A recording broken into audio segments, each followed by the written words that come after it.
Welcome to Taking the No Out of Innovation. Thank you to Stephen Leahy and smallbusinesstalent.com for the opportunity to share this webinar with you today. Be sure to visit smallbusinesstalent.com to take advantage of their resources, the podcast archives, and sign up for Stephen's email newsletter to find out who's going to be on his podcast in the coming weeks. This is the third part of Taking the No Out of Innovation, and I'm Mike Brown, author of the ebook Taking the No Out of Innovation and founder of the Brainzooming Group, where we work with a variety of companies across industries to help them look at business situations, challenges, and opportunities in a more innovative, a more creative fashion.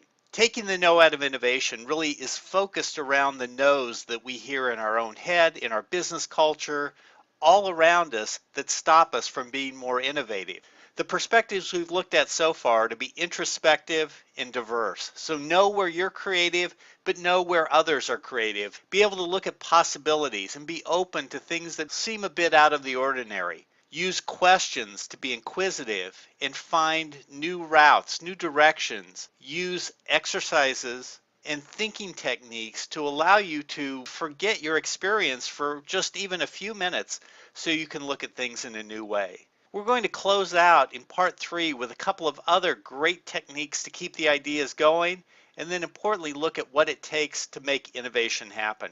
The next perspective is to be a borrower. You can look in other industries and other places for ideas that you can modify and bring into what you do. A couple of great techniques here. The first is an exercise we do called How Would Somebody Else Do It? This really focuses on picking a character, and that may be a fictional character, it may be a real person, but somebody other than you, and think about how do they solve problems or take advantage of opportunities, and then apply that to your situation. One that we find that works really well, particularly with groups, is how would Gilligan do it? If you're senior enough to remember Gilligan's Island, they had people with a whole variety of perspectives, from Gilligan to Skipper to the professor who's very analytical. Ginger and Mary Ann looked at things differently. And if you look at how would the people on Gilligan's Island try and solve whatever challenge you're doing, you'll get to some interesting ideas. I guarantee you using a coconut pie will be part of it. That seems to come up whenever we use this exercise. And again, it doesn't just have to be the people from Gilligan's Island. Any other type of character who may be relevant to the issue that you're trying to solve may be able to provide some of their thinking to help you look at things in a new way. A related exercise that we do is called What It's Like. And this one looks at more from a business perspective or an organizational perspective to see how someone may do things. I was working with someone from a hospital. They had just done a strategic planning exercise. Nobody liked it, the doctors hated it, the staff hated it, and it didn't get them anywhere. So we said, well, what's your hospital like? And she said, well, basically we fix things, we take care of customers, we have people employed there, we're a research hospital, so learning takes place, and we're a for-profit. So we said, what else looks like that? And people had a variety of ideas, but we settled on the Home Depot as a comparable situation. So we said, if the Home Depot were running your hospital, what might that look like? And one of the ideas we came up with was DIY or do-it-yourself surgery. And she immediately scoffed and said, well, that's completely unrealistic. We said, yeah, but look at 15, 20 years out. 15 or 20 years ago, people would have said no patient would ever do their own diagnostic test. And now you look in any drugstore and you see a wall of tests that people do themselves. And we said with robotics, with other technology coming in place, probably 15 and 20 years from now, people will do some version of their own surgery. If you want to get way out in front with exciting ideas, that'd be something to look at. So you can use this with looking at a character or looking at another organization and look for those analogous ideas.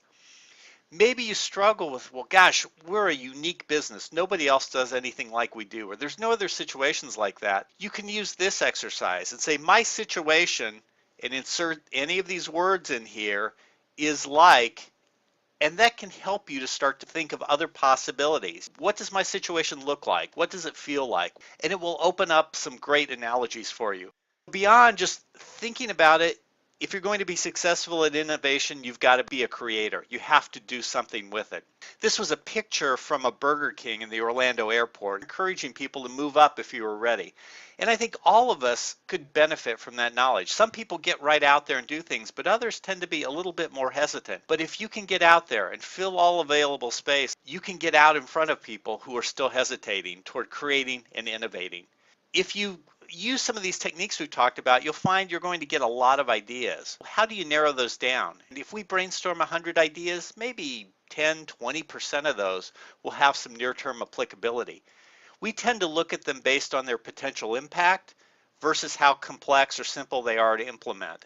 And then based on what combination, if you have a simple revolutionary idea, just go do those things. Those are the winners that really break industries, break open new companies. So think about, how do your ideas stack up? How would you rate them? How might other associates rate them?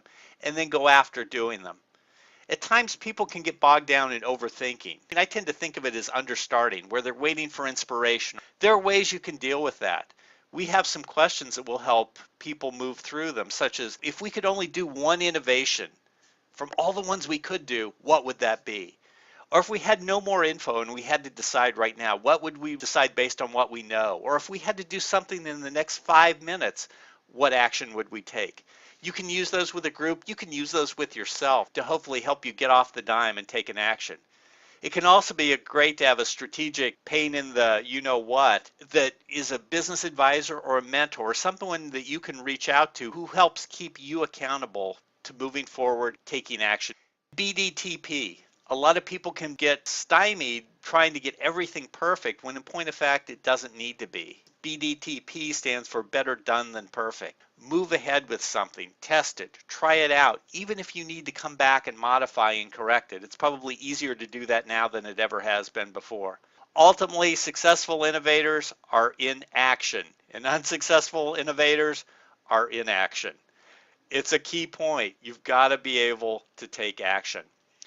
Not all your actions will be successful, and they won't all work right away, even if they do work later. So you've got to be persistent. Benjamin Zander, the conductor of the Boston Philharmonic, said whenever anything goes wrong with him, he always looks at it and goes, how fascinating. What can I learn from that? And that's a great attitude, because as we all know, you can't necessarily predict when innovation is going to work. It may not be your next stop or even your next 2 or 3 stops.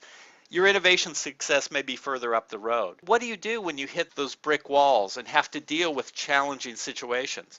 Think about, is there more or different effort that I could bring to this situation that would start to get it to work? Maybe a different strategy, a different, bigger way of going after it could help. Maybe I need a different objective. Maybe I was too aggressive. Some of us may face life and death situations. A lot of people may feel like they do, but they really aren't that big of a deal. So as you hit mistakes, it's important to look at, what are the root causes? Did we have backups? How did they work? Did we have early indications that something wasn't going to go right?